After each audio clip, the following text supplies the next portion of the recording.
Programme का Moderna के साथ करार, 50 करोड़ कोरोना वैक्सीन की डोज से इन देशों को मिलेगा लाभ। यूएन समझौते के तहत इसके जरिए गरीब देशों को वैक्सीन का लाभ मिल सकेगा। संयुक्त राष्ट्र अंत ने जरूरतमंद देशों तक वैक्सीन पहुंचाने के लिए मॉडर्ना एवं टीका प्रवर्तक गावी के साथ सौदे का ऐलान किया है। इसके तहत दवा कंपनी 2022 के आखिर तक मध्यम आय वाले देशों को 50 करोड़ कोरोना टीके की डोज को पहुंचाने की कोशिश करेगी। यूएन समझौते के तहत इसके जरिए गरीब देशों को वैक्सीन का लाभ मिल सकेगा। मॉडर्ना टीके को आपात मंजूरी। सोमवार को घोषित इस अग्रिम खरीद समझौते से महज कुछ दिन पहले विश्व स्वास्थ्य संगठन ने कुछ सप्ताह पहले मॉडर्ना टीके को आपात मंजूरी देने की घोषणा की थी। इससे संयुक्त राष्ट्र समर्थित कोवैक्स कार्यक्रम को प्रारंभ करने का रास्ता साफ हो गया। 46.6 करोड़ खुराक अगले साल तक होगी तैयार। गौरतलब है कि इस साल की आखिरी तिमाही से पहले टीकों की आपूर्ति शुरू नहीं हो पाएगी और सौदे के तहत खुराकों का बड़ा हिस्सा यानी 46.6 करोड़ खुराक के अगले साल तक तैयार होने की योजना है। वहीं बाकी 3.4 करोड़ खुराक इस वर्ष तक मिल जाएगी। सौदे की वित्तीय शर्तों का खुलासा नहीं हो पाया है। कई विशेषज्ञों के अनुसार कोरोना वायरस का संकट अब तेज होता है, खासकर भारत में मामले अप्रत्याशित रूप से बढ़ रहे हैं।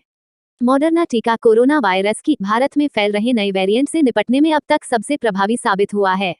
गृह मंत्रालय ने कोरोना के खिलाफ जारी की नई गाइडलाइंस, राज्यों को नाइट कर्फ्यू लगाने की छूट। Home ministry new guidelines against corona. केंद्रीय गृह मंत्रालय ने कोरोना के बढ़ते मामलों को देखते हुए बुधवार नई गाइडलाइंस जारी किए हैं। गृह मंत्रालय ने कोरोना संक्रमण के निगरानी, नियंत्रण और सावधानी के लिए दिशा निर्देश जारी किए हैं। यह दिशा निर्देश 1 दिसंबर से प्रभावी होंगे और 31 दिसंबर तक लागू रहे। कोरोना महामारी, कोरोना एपिडेमिक से पूरी दुनिया जूझ रही है और लगातार कोरोना के मामले तेजी से बढ़ते जा रहे हैं। भारत में भी कोरोना संक्रमण तेजी से बढ़ रहा है। राजधानी दिल्ली व कुछ अन्य शहरों में कोरोना संक्रमण बेकाबू होता जा रहा है। अकेले दिल्ली में हर दिन औसतन 7,000 से अधिक नए मामले सामने आ रहे हैं।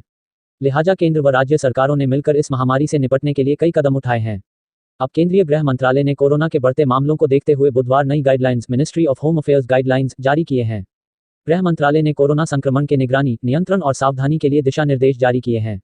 यह दिशा निर्देश 1 दिसंबर से प्रभावी होंगे और 31 दिसंबर तक लागू रहेंगे। नई गाइडलाइंस में गृह मंत्रालय ने सभी राज्यों और केंद्र शासित प्रदेशों को कोरोना के खिलाफ सख्ती से निपटने के निर्देश दिए हैं। सरकार ने कोरोना संक्रमण के रोकथाम के उपाय, विभिन्न गतिविधियों पर सौंप और भीड़ को नियंत्रित करने के लिए अनिवार्य उपाय करने के भी निर्देश दिए हैं।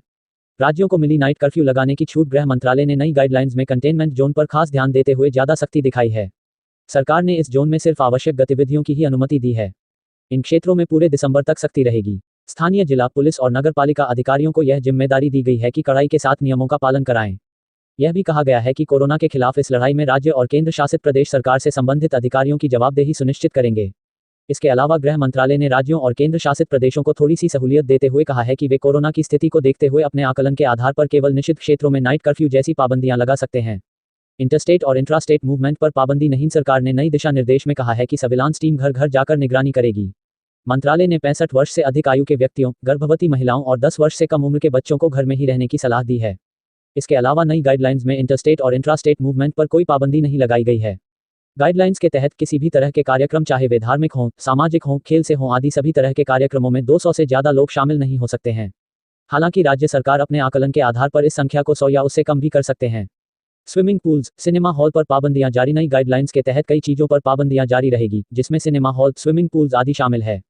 हालांकि सिनेमा हॉल 50% दर्शक क्षमता के साथ चलेंगे और सिर्फ ट्रेनिंग के लिए स्विमिंग पूल्स का इस्तेमाल किया जा सकेगा। इसके अलावा स्वास्थ्य और परिवार कल्याण मंत्रालय भीड़ भाड़ वाली जगह, बाजार, साप्ताहिक बाजार और सार्वजनिक परिवहन में सोशल डिस्टेंसिंग के लिए एक सौंप जारी करेगा, जिसे राज्यों और केंद्र शासित प्रदेशों द्वारा सख्ती से लागू किया जाएगा।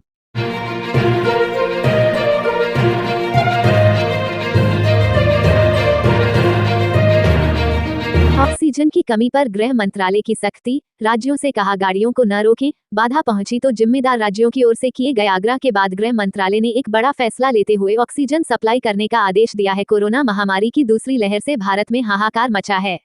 वहीं कई राज्यों में ऑक्सीजन की कमी से भी त्राही त्राही मची है। ऑक्सीजन की कमी की वजह से हजारों मरीजों की जान खतरे में है। लिहाजा राज्यों ने शाह को चुनौती से जल्द से जल्द ऑक्सीजन आपूर्ति करने का आग्रह किया है। ऐसा कोई भी नेता नहीं दिखाई देता जिसे आग्रह के बाद गृह मंत्रालय ने एक बड़ा फैसला लेकर सर्वमान्य जन सप्लाई करने का आदेश दिया है।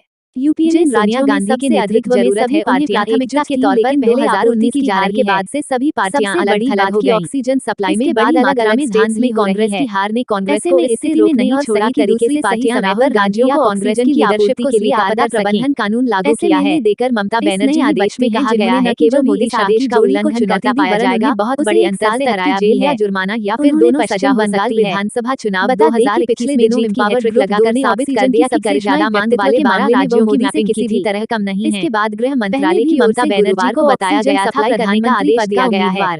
आपदा प्रबंधन कानून लागू आपको बता दें कि दिल्ली सरकार ने ऑक्सीजन की सप्लाई करने में देखा जाता था परंतु प्रदेश और हरियाणा सरकार पर आरोप लगाए थे। यहाँ कुछ अलग इसके बाद दोनों ही राज्यों ने भी ममता सरकार पर राजनीति करने का आरोप लगाया है और संभव है कि 2024 के चुनाव में ममता बनर्जी संयुक्त सरकार का चेहरा बनकर जारी किया चुनाव में उतरे। गृह मंत्रालय ने देश में आपदा प्रबंधन कानून बहुत दूर 2005 के तहत आदेश जारी करते हुए इतिहास का रुख बदल दिया कि कोई भी राज्य या स्थानीय प्रशासन आज ममता बनर्जी होने वाली ऑक्सीजन की आपूर्ति को न तो स्थानीय कर सकता है और नहीं रोक सकता है। चुनौती देती है आदेश में कहा गया है कि यदि किसी राज्य ने आदेश का पालन नहीं किया तो इसके लिए उस राज्य के संबंधित का नारा देकर बंगाल को अपनी मुट्ठी में करने वाली ममता ने 2019 में विपक्ष को एकजुट करने की कोशिश जिम्मेदार वो मोदी के जादू के सामने बिंदुओं पर सरकार का रहा जोरा को बता दें लगाने के बाद जिस तरह देश के जारी आदेश नेता उन्हें बधाई दे रही के हस्ताक्षर हैं। लगता है कि जल्दी पेज में जारी नया निर्देश देखने को मिलेगा और उसकी लीडरशिप जोर दिया गया है। ममता बनर्जी के हाथ में होगी सिलेंडर से भरी गाड़ियां या अनुभव आएगा राज्य से दूसरे राज्य में आने जाने में किसी तरह से कोई बाधा नहीं नेताओं के मुकाबले ममता बनर्जी का राजनीतिक अनुभव गाड़ियों के एक शहर से ताकतवर शहर या स्थानीय आवाजाही में समय की कोई बंदिश नहीं अकेले अपने दम पर बंगाल में लाभ को हराकर सरकार बनाने का कारनामा भी कर दिखाया था। राज्य या केंद्र शासित प्रदेश के अस्पतालों तक आपूर्ति का पद संभाल पर कोई पाबंदी नहीं होगी। केंद्र में किसी भी अथॉरिटी को संबंधित अटल बिहारी वाजपेयी तथा मनमोहन सिलेंडर सरकार वाहनों को जब्त करने का अधिकार निभा चुकी है। बंगाल में पिछले 10 वर्षों से गृह मंत्रालय की ओर से जारी आदेश में कहा गया है ऐसे यदि कोई इस आदेश का उल्लंघन करता पाया जाता है तो उसे 1 साल की जेल या जुर्माना या होगा कि ऐसा कब और किस तरह होगा। आदेश के मुताबिक कोरोना के खिलाफ लड़ाई में ऑक्सीजन एक व्यापक हथियार है। यदि इसकी आपूर्ति में कोई बाधा उत्पन्न करने पर इसके गंभीर परिणाम हो सकते हैं। लिहाजा ऑक्सीजन बनाने वाले राज्यों में इसके निर्माण और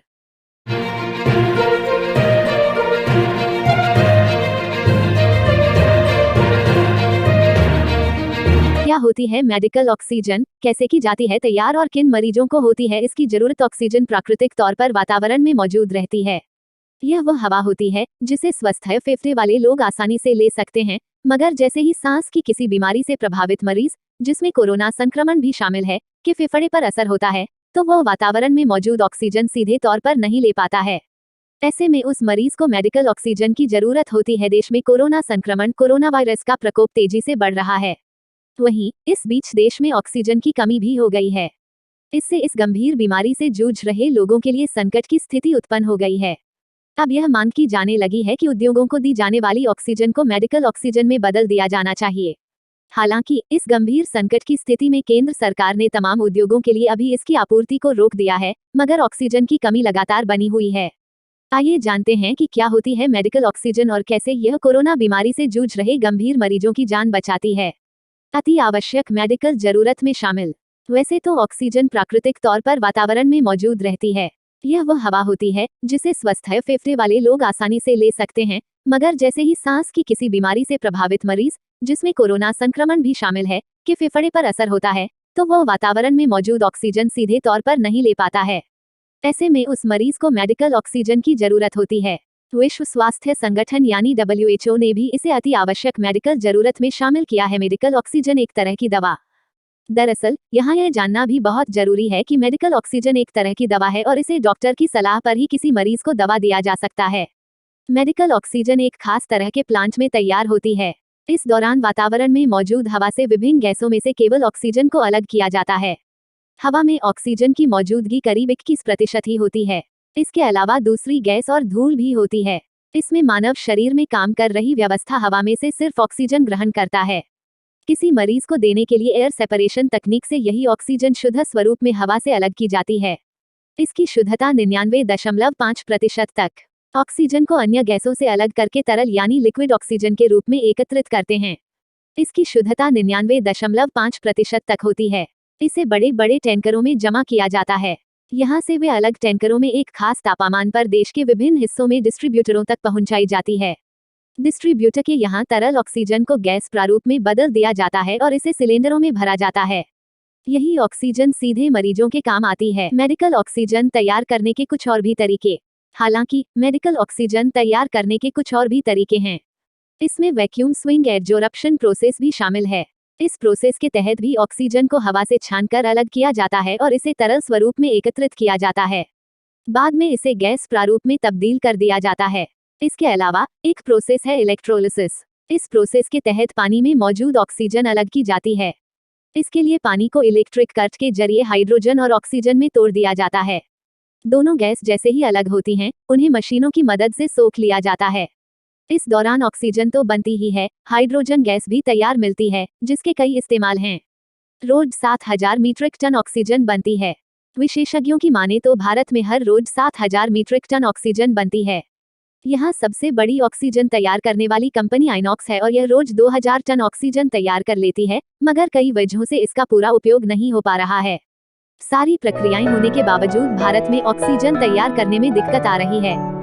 देश में पर्याप्त संख्या में क्रायोजेनिक टैंकर नहीं है। ये ऐसे टैंकर हैं जिनमें कम तापमान पर तरल ऑक्सीजन रखी जाती है। यही नहीं, मेडिकल ऑक्सीजन को उसके गंतव्य तक पहुंचाने के लिए सड़क मार्ग व्यवस्था भी सही नहीं है। ऐसे में छोटी जगहों जहां ऑक्सीजन के स्टोरेज की व्यवस्था नहीं है, वहां मरीजों को ऑक्सीजन की कमी होने पर जीवन का संकट बढ़ जाता है, क्योंकि ऑक्सीजन पहुंचाने में समय लगता है। कारखानों के लिए ऑक्सीजन के निर्माण पर रोक। देश में कोरोना संक्रमण के बढ़ रहे संकट को दूर करने के लिए 22 अप्रैल से ही 9 उद्योगों को छोड़कर सभी कारखानों के लिए ऑक्सीजन के निर्माण पर रोक लग चुकी है। साथ ही यह निर्देश भी दिया गया है कि प्लांट केवल मेडिकल ऑक्सीजन ही तैयार किया जाए। साथ ही स्टोरेज के लिए बड़े टैंकर बनवाने पर भी जोर दिया जा रहा है। इससे मरीज की जरूरत पर तुरंत उसे ऑक्सीजन की आपूर्ति की जा सकेगी।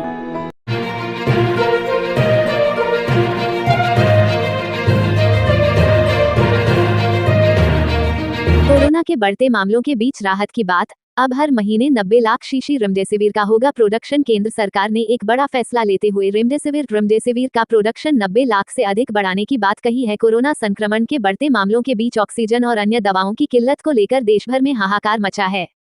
कई राज्यों की ओर से पर्याप्त संख्या में वैक्सीन और ऑक्सीजन नहीं मिलने को लेकर पीएम मोदी से गुहार लगाई है। वहीं राज्यों की ओर से मांग किए जाने और कोरोना के बढ़ती संख्या को देखते हुए केंद्र सरकार ने आपूर्ति करने के निर्देश दिए हैं। वहीं अब कोरोना संक्रमण के चलते रेमडेसिविर इंजेक्शन की भारी मांग और उसकी कमी से जूझ रहे लोगों के लिए राहत की खबर आई है। दरअसल केंद्र सरकार ने एक बड़ा फैसला लेते हुए रेमडेसिविर का प्रोडक्शन बढ़ाने की बात कही है। केंद्रीय रसायन एवं उर्वरक राज्य मंत्री मनसुख मंडाविया ने शुक्रवार को ट्वीट करते हुए बताया कि सरकार ने रेमडेसिविर का प्रोडक्शन 2 गुना से भी अधिक बढ़ाने का फैसला किया है। उन्होंने कहा कि अब एक महीने में 90 लाख से अधिक शीशी रेमडेसिविर का प्रोडक्शन किया जाएगा। मंडाविया ने कहा कि 12 अप्रैल के बाद से रेमडेसिविर के प्रोडक्शन के लिए 25 नए मैन्युफैक्चरिंग साइट्स को मंजूरी दी गई है। प्रोडक्शन क्षमता अब प्रति माह 90 लाख शीशियों तक बढ़ गई है।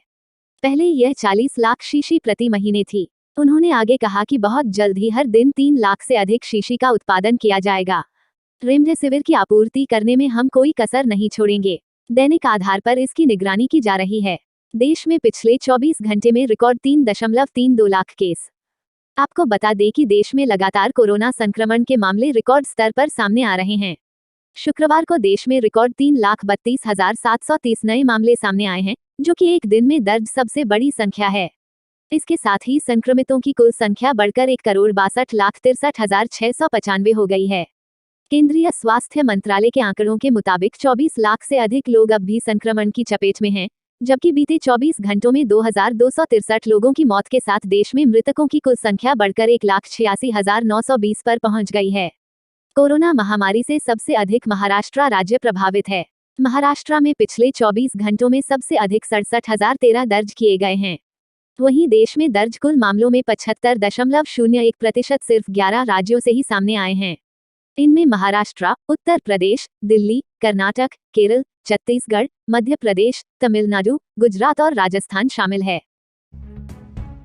तो आइए दोस्तों बात करते हैं आज 9 मई 2021 रविवार के मुख्य समाचार। टुडे ब्रेकिंग न्यूज अपडेट के इस वीडियो में कई तरह की महत्वपूर्ण और काम की खबरों का अपडेट आ चुका है। सभी खबरें बहुत ही ज्यादा महत्वपूर्ण और सेलेक्ट करके लाई गई है। सरकार की ओर से नए नियम, बड़ी घोषणा और बड़े ऐलान की जानकारियां लेने वाले हैं। अस्पतालों में इलाज के लिए अब केंद्र सरकार ने नई गाइडलाइंस जारी कर दी है। आम आदमी के लिए बड़ी राहत की खबर आई है। कोरोना पॉलिसी में बदलाव हुआ है। साथ ही कोरोना वैक्सीन यानी कोरोना टीका लगाने को लेकर भी अपडेट खबर आई है। कोरोना मरीजों के लिए एक और बड़ी राहत की खबर भी जानेंगे। एक और दवा के इमरजेंसी इस्तेमाल को मंजूरी दी गई है। डीआरडीओ ने इस दवा को तैयार किया है। साथ ही ये भी जानेंगे कि किन राज्यों में लॉकडाउन का ऐलान फिर से हो चुका है, किन राज्यों में लॉकडाउन को बढ़ाया गया है, नाइट कर्फ्यू का ऐलान हुआ है, जनता कर्फ्यू का ऐलान हुआ है। डिटेल जानकारी लेंगे। साथ ही कोरोना की तीसरी लहर को लेकर एक चौंकाने वाली खबर भी सामने आई है। रेल यात्रियों के लिए महत्वपूर्ण खबर आई है। बैंक खातेदारों के लिए भी बड़ा अपडेट है। मोबाइल पर इंटरनेट चलाने वालों के लिए बड़ी काम की खबर और सावधान अलर्ट रहने की खबर आई है। साथ ही WHO की ओर से भी बड़ा अपडेट देखने को मिलेगा। WHO ने कहा कि कोरोना हवा से फैल सकता है। डिटेल खबर देखेंगे। सुप्रीम कोर्ट की ओर से भी महत्वपूर्ण अपडेट निकल कर आए हैं। विद्यार्थियों के लिए बड़ी काम की खबर है। व्यापारियों को लेकर भी अपडेट खबर आई है। मराठा आरक्षण को लेकर बड़ा अपडेट जानेंगे। सरकारी कर्मचारियों के लिए बहुत ही महत्वपूर्ण और काम की खबर आई है। केंद्र सरकार की ओर से बड़ा अपडेट आया है।